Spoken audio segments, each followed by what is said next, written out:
The HOA cop is yelling, gun already drawn, veins standing out in his neck, while my 20-year-old son stands there calm as still water.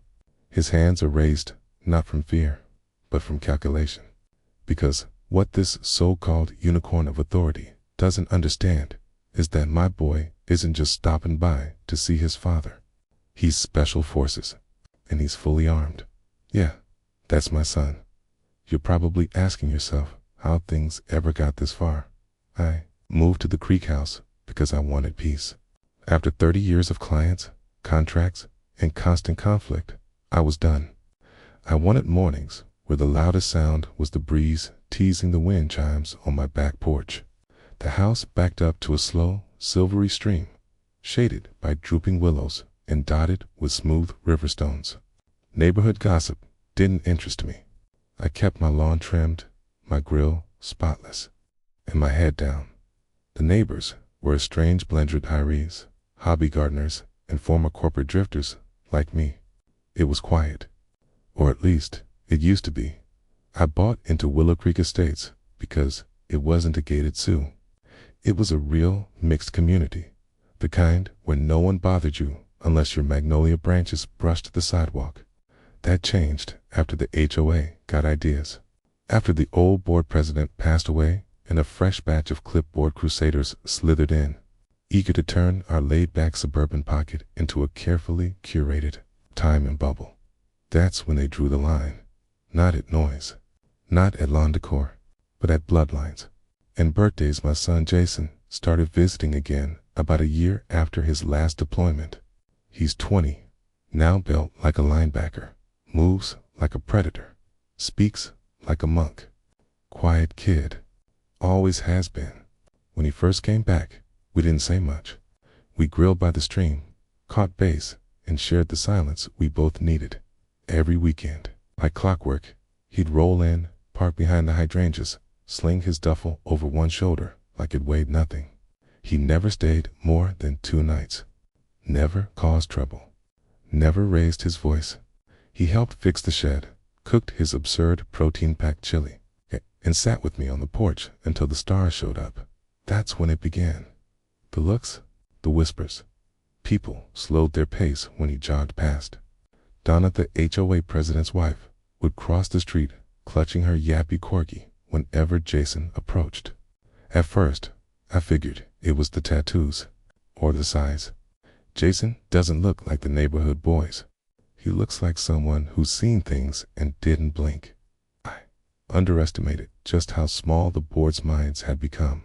The letter arrived in a cream envelope, sealed with gold foil and an overly official emblem. Willow Creek Community Initiative. Inside was a single-page memo, effective immediately. The HOA would begin transitioning to a 55 and over designation. It droned on about demographics, maturity, and enhanced tranquility. The deeper you read, the uglier it got. Guests under 30 required board pre-approval for overnight stays. All non-residents needed visible ID in shared spaces. Visits capped at 72 hours without written consent. Jason was at the kitchen table, sharpening a knife knot because it needed it, but because it settles him. I handed him the letter. He read it without blinking. "So I'm non-compliant now," he said, setting the blade down. I nodded. He didn't argue, just folded the letter, slid it back into the envelope, and dropped it in the trash. We both knew what this was. They weren't worried about safety or disruption. They feared what they couldn't control, and my son, quiet, lethal, was exactly that. The board chose fear. Then came the patrols. First, the usual suspects. Greg with the knee brace, walking his poodle like a reconnaissance drone. Linda with oversized sunglasses, who somehow always passed by when Jason lifted weights in the yard. Then it escalated. They formed a community compliance committee, a fancy label for board retirees with time, clipboards, and inflated authority. They parked at the end of my street with coffee cups, binoculars, and zero subtlety. Jason waved when he jogged past. They never waved back. I confronted them once, asked if they were bird watching or casing houses. They muttered about documenting violations. Whatever that meant, I kept everything pristine. Jason mowed twice a week. Recycling was sorted perfectly. The flag was replaced after every storm. None of it mattered. This wasn't about rules. It was about visibility. Jason didn't fit their brochure version of Willow Creek. And that was unforgivable. The real shift came when the HOA hired a private security liaison. No vote, no announcement. Just a self-appointed authority figure loitering at entrances in a knockoff uniform. A silver badge that screamed Amazon purchase. And a utility belt he didn't know how to wear. His name was Carl. Sweaty, shaved head, mirrored sunglasses. An ego inflated by sodium and delusion. He claimed he was a retired corrections officer.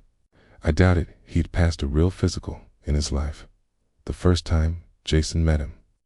Carl tried to stop him at the gate. Jason rolled down the window. Calm, polite. "Can I help you?"